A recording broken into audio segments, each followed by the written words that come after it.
Okay, this video is what creates a golden age.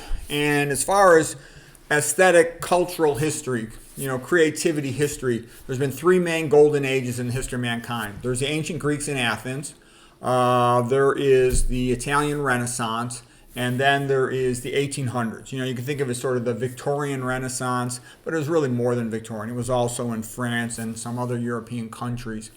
And there includes, in France especially, late in the 1800s, the Belle Epoque, for example.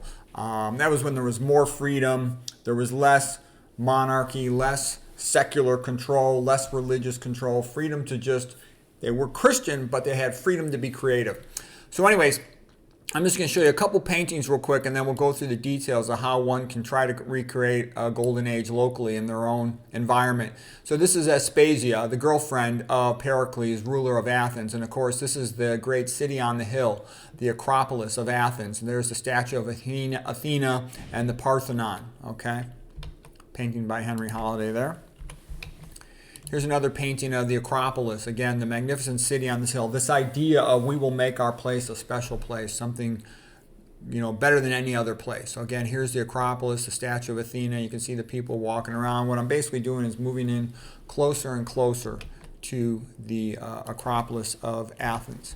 Okay, now here's the famous Pericles funeral oration. And this is from the book by Thucydides about the Peloponnesian War between Athens and Sparta in the 400s of BC. And so, of course, then again, there's the statue of Athena, there's Pericles. You can see the symbolism. His hand actually kind of points to Athena and to the Acropolis.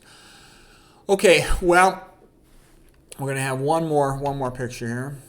Yeah, Athens was an amazing time. And here's what it was like in Athens. So look at that town. Athens was a more appealing town than a modern city.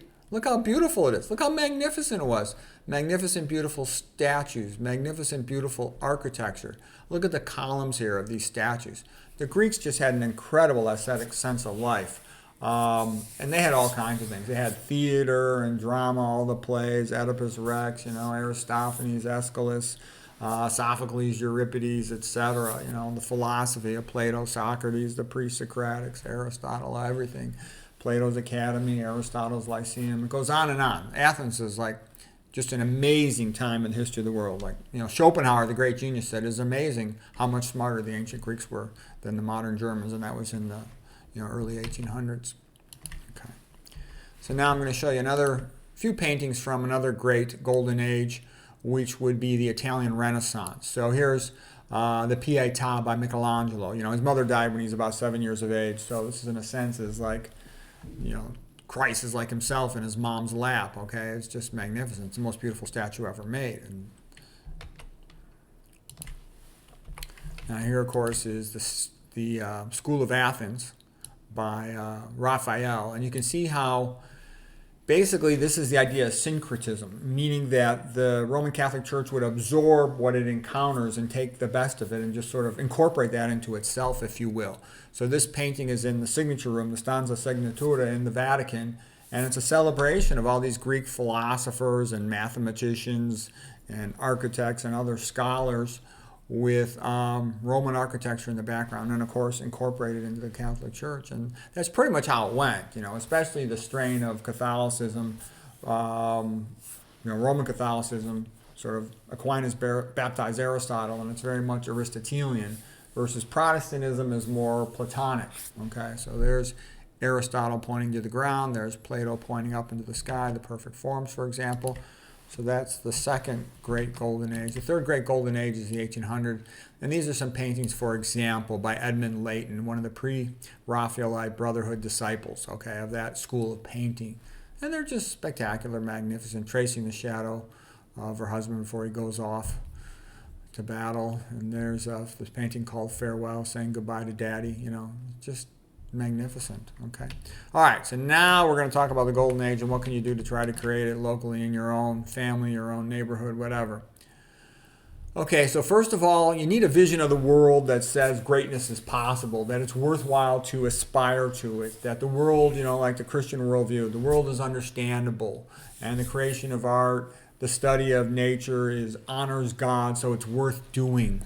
Okay, and we can think God's thoughts after him. We're not as smart as him, but we are created in his image, so we can be like him to the extent of our abilities. Okay, so it's a sort of a positive, optimistic worldview that it's worthwhile to make beautiful, creative art of some type. The next thing is you need parents that encourage intellectual development in their kids. A lot of parents say, "Oh, I encourage education." What they encourage is a kid go to school and get good grades. You don't learn anything in a public school. You just jump through hoops like an animal, and you can get your grades to please the teacher, but you're not developing your brain. Okay, developing your brain is reading on your own. It's trying to answer questions on your own. That's real education. Okay, I've talked about that before, but real education means you want to learn something and you seek out that information. Okay, and you do it in a way you remember it. Like if you're going to study history, study biographies. You're going to remember that. Don't study the dates. Everybody forgets that. Okay, you need an educational system and an apprentice system that develops the minds of young people with a meritocracy, with available mentors. So like if you wanted to become a great painter during the time of the Renaissance, Italian Renaissance, you would apprentice yourself to a master painter and you would help out. First of all, you learn how to get the supplies ready, how to mix the colors, and then how to draw simple things and how to color in the spaces, and eventually you learn how to do it all yourself. You need free speech so people can debate things without being hassled or blocked, and they can work towards the truth. You need a public, or at least an aristocracy, that supports whatever the art is that you're interested in: painting, sculpture, literature, whatever it is, mathematics, whatever. You need somewhere to show your work. Either, you could show your work in the church, your paintings, your sculpture. You could show it in an art gallery if they support you. That's why our modern art galleries are BS. They should be supporting good artists, not that nonsense.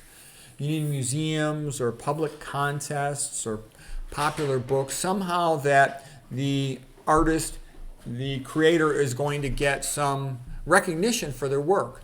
You need rich people like the Medicis in Florence or Pope Julius in Rome, or some type of sales mechanism so the creators can support themselves. You need a reasonable level of health. You're not going to have a golden age of creativity during the middle of a plague, okay? You need good agricultural food production so that there'll be enough men, enough women too, that will have some leisure time. Because, you need, if you're going to write a book, for example, you need time all day long to just work on it. You need big chunks of time to do really advanced creative work. Like Goethe had said, I need to completely isolate myself in order to create any work of significance whatsoever. And I can say I've written tons of books, about 30 books, and I know I need to block out entire days to just devote to writing. Because you need to have the whole book in your mind from beginning to end in order to put it into a cohesive whole that flows, okay? You need good nutrition so the people are healthy. You need a time of peace so everybody's not stuck in the middle of conflicts, occupied with that. And, the creative people, they need time to read, to study, to think, to sleep, to be healthy, okay? So we talked about the magnificent of Pericles, Athens. There's other things they call the Renaissance, which weren't as big of a deal. They were good things, the Carolingian Renaissance of Charlemagne, where he's helped out by Alcuin. Okay, that's great.